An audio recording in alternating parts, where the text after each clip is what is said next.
Have you ever been told you are not enough or ever been told you can't do it? This story might change how you see yourself. Deep in a vast forest, where sunlight barely touched the ground, and every creature fought daily to survive, lived a tiny ant named Aru. Among the thousands, he was the smallest. But that wasn't his biggest problem. Every morning, the ants moved like one body, strong, fast, and focused. Each ant carried food, leaves, and seeds twice their size. But Aru, he tried to keep up but always kept off. One day, he picked up a small grain. He struggled, slipped, and it fell. The grain rolled away. The line of ants kept moving. No one stopped or even helped. One ant simply said as it passed, "Leave it. You'll only slow us down." Aru stood there, frozen, small, and invisible. He slowly walked away, hiding behind a dry leaf, and whispered, "Maybe they're right. I am not enough." A shadow passed overhead. A crow landed nearby, old, calm. Aru did not bother looking because he thought this was his last breath.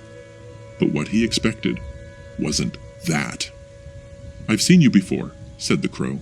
"They always say I am useless," said by Aru. The crow tilted its head. "Useless how?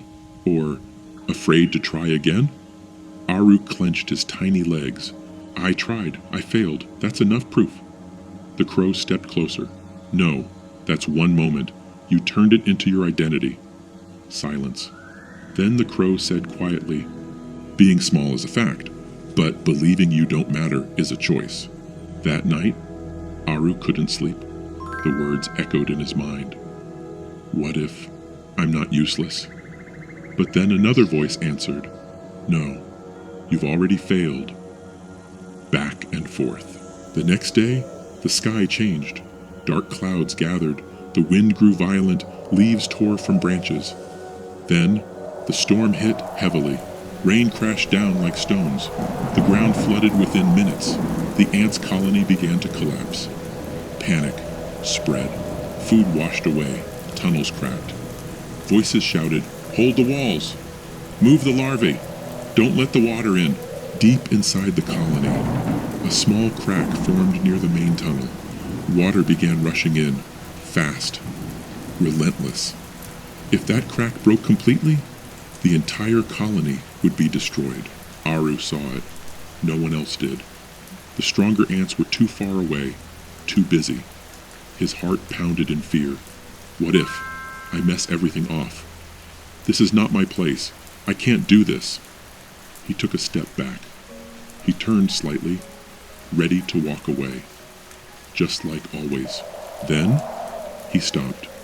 The storm roared, the water surged, and in that chaos, a memory rose. Then he remembered the crow's voice.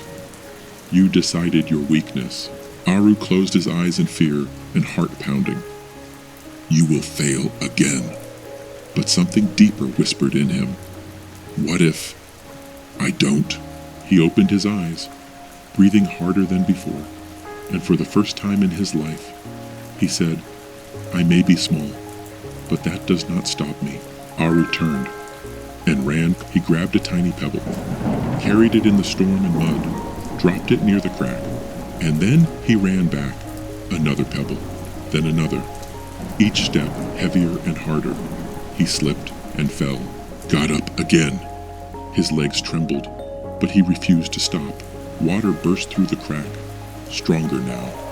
The barrier began to shake. Aru picked up one final pebble. The wind almost swept him away. He struggled, but pushed forward, and with everything left in him, he placed it. The flow slowed, then slowed more. Then crack was blocked. He saved the colony. The storm faded.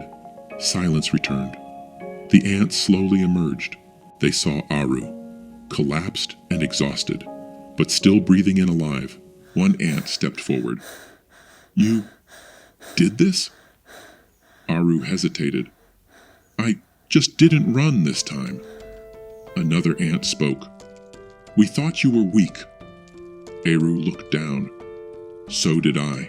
Above them, the crow watched in happiness, then said, "My boy did it. and then he flew away. The truth is, Aru was always capable and enough, but his belief was not enough. A great philosopher once said, "Man, know yourself," because Aru's greatest weakness was not his size, instead it was his mindset.